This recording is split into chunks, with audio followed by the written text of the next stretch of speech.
Bonjour et bienvenue sur l'Action des Louchages, j'espère que vous allez bien les amis. Aujourd'hui je partage avec vous une recette de couscous facile à la viande et aux légumes avec une jolie présentation qui change de d'habitude. Découvrons la recette ensemble.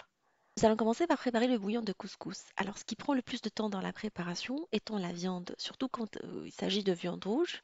Aujourd'hui c'est du bœuf, ça peut être de l'agneau, comme ça peut être du veau. Alors vous adaptez le temps de cuisson en fonction de la viande choisie. Aujourd'hui, moi, j'ai choisi de la macreuse de bœuf. Alors, j'ai mis de l'huile d'olive dans une marmite sous pression. J'ai mis par-dessus de l'oignon râpé que j'ai râpé grossièrement. Et je vais mettre mes morceaux de viande. Alors, vous demandez à votre boucher une viande pour couscous. Et là, je vais la faire colorer. Alors, c'est important de faire colorer la viande pour qu'elle soit moelleuse après, qu'elle s'imprègne des épices. Alors, je vais mettre un mélange d'épices. Moi, je mets le Ras El Hanout marque Samia. Je le trouve excellent. C'est pas sponsorisé. Voilà. Je veux garder mon objectivité par rapport au produit. C'est pour ça que je fais pas de sponsoring. Alors, je mets par-dessus du curcuma et du gingembre, un peu de sel. Et je vais faire colorer ma viande également avec de la tomate râpée. J'ai pris deux grosses tomates râpées et deux gros oignons. Comme ça, on va avoir un bouillon assez parfumé, assez onctueux. Et on va colorer notre viande avec les épices et avec... là, j'avais oublié de mettre du poivre. Je vais rajouter du poivre après, du poivre noir. Et on va continuer à faire colorer notre viande sur tous les côtés. Alors, je la fais colorer longtemps, en fait, pendant un petit quart d'heure à feu moyen, en remuant de temps en temps. Après, on a l'odeur qui vient s'imprégner dans toute la maison. On va verser de l'eau froide pour avoir un bouillon goûteux. Il y a deux écoles, mais moi je préfère la viande froide, l'équivalent de 2 litres. Et on va faire cuire notre viande à feu moyen pendant au moins 1 heure. Juste une petite précision, j'ai rajouté des pois chiches trempés la veille avant de fermer ma marmite. Après, si vous ne voulez pas cuire dans l'autocuisseur et vous voulez faire une cuisson classique dans une marmite à fond épais, dans ce cas-là, ou bah, du couscoussier, je vous recommande de rajouter 1 litre d'eau en plus et par la suite augmenter le temps de cuisson, partir sur 2 heures et demie au lieu de 1 heure de cuisson. On passe maintenant à la préparation de la semoule. Moi, j'ai une préférence pour la marque Dari qu'on trouve dans les boucheries orientales, dans les magasins orientaux, enfin les bazars. Je vais vous la montrer. Il est proposé en format de 500 grammes, 1 kg, 2 kg et même 5 kg pour le format familial qui revient beaucoup moins cher. Après, il faut avoir où stocker. Et j'ai une préférence à la maison, on a tous une préférence pour le calibre fin. Après, chacun y fait selon ses envies et ses habitudes alimentaires. L'avantage avec le couscous pré-cuit, c'est que vous n'allez pas passer beaucoup de temps à le préparer. En fait, 2 passages sur le feu suffisent, à la vapeur, je veux dire. Alors, on va commencer dans un premier temps d'imprégner toutes les graines avec de l'huile neutre. On va les rouler. Alors, je ne mets pas d'huile d'olive parce que ça donne beaucoup de goût, en fait. Mon homme, il aime pas trop, mais à la maison, c'est ce qu'on faisait, hein. Après, si vous n'avez pas de problème avec de l'huile d'olive, vous pouvez le faire. Alors, vous roulez toutes les graines ou les sablons avec les doigts. Et après, vous venez verser de l'eau.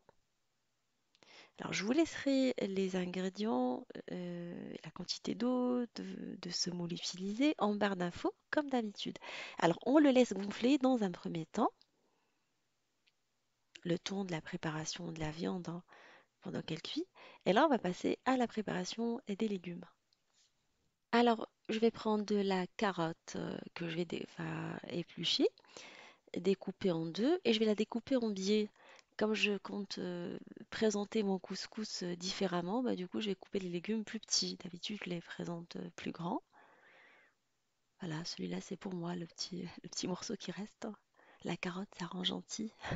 Bah, du coup, comme depuis ce matin, j'arrête pas de gueuler parce que personne ne veut participer aux tâches ménagères, personne ne veut m'aider, bah, du coup, je vais prendre un peu de carotte, ça va me calmer. Et je vais faire pareil avec la courgette. Alors, la courgette, je l'ai épluchée juste à moitié, hein, pour laisser un tout petit peu. On a eu l'occasion de le faire. Je laisse une petite bandelette au milieu. Pour les laver, ça va être beaucoup plus compliqué. Enfin, j'étais pas la pro de la géométrie à l'école, hein. Du coup, je vais couper en petits morceaux. Je vais essayer de faire de façon à ce que ça corresponde aux petits morceaux de courgettes et de carottes et que ça vienne pas faire tache sur le dessus. Et je vais mettre de la courge. Là, j'avais de la courge butternut, truc à la mode là, des véganes. Euh, alors je vais couper en deux. Je vais laisser la moitié. Soit je la farcis, soit je la fais en soupe le soir. Cette partie-là en fait. Je vais laisser de côté. Et le reste, bah, je vais venir la découper également. Je vais essayer de trouver une forme qui va correspondre aux petits morceaux carottes, courgettes et navets. J'ai trouvé que les demi-cercles ils étaient un peu gros, du coup j'ai demandé à mon homme, ça c'est lui qui est en train de travailler, de me découper des losanges. Le reste, je vais le laisser pour la soupe. Voilà, ça va faire joli aussi pour la décoration. En plus, c'est beaucoup plus facile à manger. Là, il s'éclate, hein. On ouvre la marmite et on va mettre les navets et les carottes en bas. C'est ce qui prend le plus de temps dans la cuisson. On va ouvrir nos graines de couscous. Enfin, j'ai traduit directement de l'arabe. Enfin, on va les rouler entre les mains pour enlever tous les grumeaux qui se sont formés, pour pouvoir par la suite les transvaser dans le couscoussier. Et là, on va venir poser notre couscoussier pour une cuisson à la vapeur. J'ai de la chance que le haut du couscoussier s'emboîte dans ma marmite sous pression, autocuisseur. Sinon, vous transvasez le bouillon dans le couscoussier, le bas, et vous le faites cuire à la vapeur de la même façon. Vous les laissez cuire pendant un quart d'heure. Alors, un quart d'heure, vous comptez une fois que la vapeur commence à traverser. Vous voyez que la vapeur monte euh, dans le couscoussier. Alors, j'ai compté, c'est 22 minutes. Alors, vous mettez, une fois après la cuisson, vous transvasez la semoule cuite dans la jatte, sinon dans une grande assiette, et vous prenez votre fouet pour éviter de vous brûler les mains, et vous venez mouiller vos graines avec le tiers de la quantité d'eau utilisée. Alors, on l'ouvre rapidement si on est pressé, et entre-temps, vous avez laissé les légumes cuire et vous allez procéder à la cuisson des autres légumes, en fait, en respectant le temps de cuisson de chaque légume, hein. Alors le couscous est bien roulé, il a bien refroidi. Alors on fait cette opération rapidement parce qu'il ne faut pas oublier qu'il y a les carottes et les navets. Bah, ça m'a pris 10 minutes pour le faire et je vais venir le transvaser dans le haut du couscoussier pour qu'il fasse la deuxième cuisson. Vous rajoutez la courgette ainsi que la courge butternut. Elle met beaucoup plus de temps que la courge classique. Si vous mettez une courge classique, je vous conseille de la cuire à part avec le bouillon. Ainsi, on va respecter le temps de cuisson ou vous la mettez en haut du couscoussier 10 minutes avant la fin de la cuisson.